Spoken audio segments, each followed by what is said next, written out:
Sebelum ni kita tak ada kedai kat sini.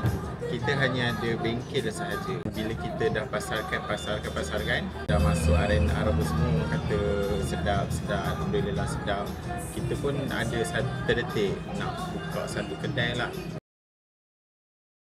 Untuk menu popular dekat sini, kita ada rendang tok lamb shank. Lamb shank ni memang lembut sebab kita masak atas dapur kayu api selama 4 jam. Kita pun ada bermacam-macam rendang, kita ada bermacam-macam lemang ketupat, dan kita pun ada menu biasa juga.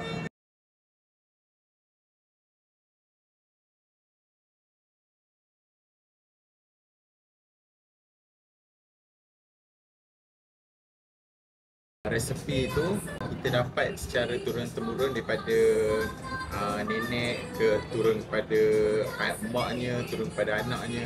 Kalau tak silap saya 4 generasi ataupun 5 generasi.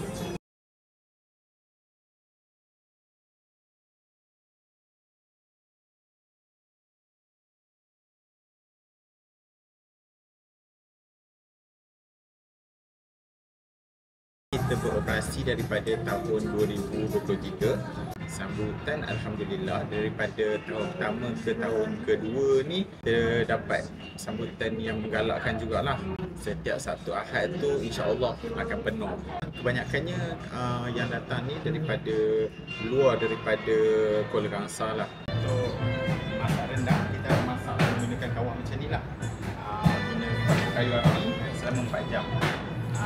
Untuk Sabtu Ahad insya-Allah kita akan masak depan ni.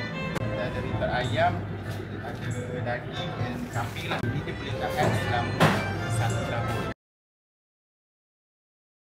Jemput datanglah ke rumah makan Rendang Tok Yo, Kuala Kangsar, Perak.